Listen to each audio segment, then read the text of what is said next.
All right. Hey, everyone. Thanks for clicking on this video. This is a thought and passion of mine that I've been thinking about for a while, and I wanted to record myself talking about it, hoping that it may encourage or give reflection to other people. And so, something that's been bothering me for a while now is that there are a lot of conservative and libertarian leaning Christians that are pretending to be neutral. In my 20s, I served for almost a decade in ministry, and I noticed a pattern that's really hard to ignore. And so, those patterns are publicly, there's often this posture of kindness, an insistence on moral consistency, claims of shared human dignity.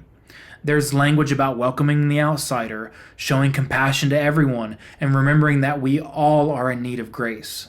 But what I'm seeing recently right now is that when it comes to real world mistreatments of marginalized people, other humans, especially the LGBTQ plus individuals, undocumented immigrants, or those with a criminal record, that language often gets swapped out for silence, or distance, or quiet judgment that's hard to name but easy to feel. And so we say all are welcome while staying silent as undocumented immigrants are being detained in front of their kids, people who lived in their communities for years, paid taxes, worked hard, and still got deported with no real pathway to safety or belonging, and no due process. And so we also say, love our neighbor as ourselves, and then we hear about leaks that the LGBTQ plus suicide hotline may be defunded, and that their identities constantly get dragged into political campaigns as punching bags. And so it's the silence that really gets me, because the silence doesn't come from nowhere, it reveals something. I think it reveals that it definitely shows other people, that our concern isn't for everyone. It often is for those who look, think, vote, and live like we do. Another way to say it is like it's a shaped belief system that confuses inaction with faithfulness. And that's like what's really getting me is like Christians are pretending to be neutral. They're pretending to be something while they're promoting all of these things that are harming people. And so I've listened to, in 2025, a lot of sermons in the Middle Ohio Valley. I've even used Google's study tool to be able to sift through many sermons at once to figure out, what are the themes that they're talking about. And I have to say that all of the big churches, there's no real engagement with how marginalized groups are being treated unfairly. Instead, I hear phrases like, we don't pick sides, we don't talk about politics, we just preach the gospel. But what I hear in that is like they don't want to talk about addressing systemic harm that's happening to marginalized people. But what they're implying is that those people suffering those harms brought it on themselves.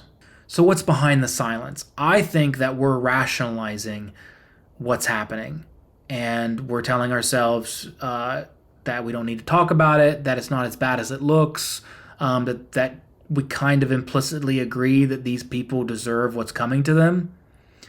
And so I think it's also a rationalized equation where it's like disagreement equals disqualification. So for example, someone might say, well, she's living in sin. That's her consequences. Or he chose that life. It's not my place to say anything. Or, well, they shouldn't have brought their family into that mess. That's their fault. They deserve to be treated like that. But really think about it. That's not neutrality. That's a moral excuse to look away from injustice. And like the irony too is that a lot of folks say, it's not my place to interfere. But suddenly do interfere when it comes time to vote or push laws that limit other people's rights. Even worse, this year I've heard pastors suggest that even compassion itself is a threat. And so I want to be clear. Refusing to dehumanize someone is not the same thing as endorsing everything they do. Standing up against cruelty is not the same thing as promoting sin. If your theology leads you to believe someone's on the wrong path, it should stir compassion, not make you colder, not make you silent against them. One example that I thought of was, remember the woman that was caught in adultery? What did Jesus do? Jesus didn't start with a sermon. He didn't say, well, you should have known better. You should have known this would happen. What did he do? He defended her. He protected her from being stoned. Then he invited her into something more. And too many Christians skip that first part and then wonder why people aren't listening. And so even liking or sharing this post can turn someone into a target in their church. I've seen people corrected, gossiped about, or quietly pushed out just for showing a little empathy or sharing more progressive stances of compassion. And then I also saw in the last church that I was in, meanwhile, others posted very politically charged things and nobody said a word. Why? Because it aligned with the right theology or the right political party. And I don't think most Christians are heartless. I think that they're scared. And I'm lumping myself into this. I've been scared to speak up. I've been scared to say things. I've been scared to criticize churches and leaders that aren't speaking out against the injustice that's happening to marginalized people. And the reason why I've been scared is because of losing friends, being judged, or being pacified in a way that makes me seem like I'm illogical or I've lost my way. But fear doesn't justify silence. We can still say, I may not understand every part of someone's life, but I will not treat them like they're disposable. And so I know that some will try to deflect all of this in their mind with cherry-picked headlines. Something like, did you hear about that undocumented immigrant who committed a horrible crime? And like when you're thinking about that and posting that as a response, that's not justice. That's not discernment. In any group, straight or gay, documented or not, people will do wrong. But we don't judge an entire group by the worst person in it. That's not moral clarity, that's a shortcut.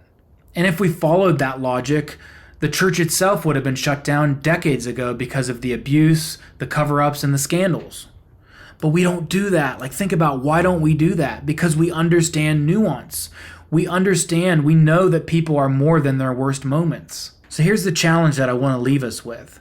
If your theology can't tell the difference between compassion and compromise, if it can't separate loving someone from endorsing their every action, then your theology might be too small for the world that we live in.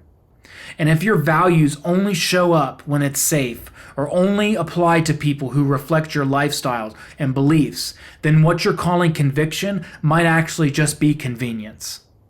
And so the last thing that I want to say is, what kind of God are we showing the world when pastors and churches stay silent to protect their influence, their status, and especially their wealthy donors? When silence is used to protect comfort instead of people, it doesn't look like spiritual wisdom, it looks like self-preservation. And especially for those outside the church, our silence doesn't look like the gospel, it looks like people protecting a system.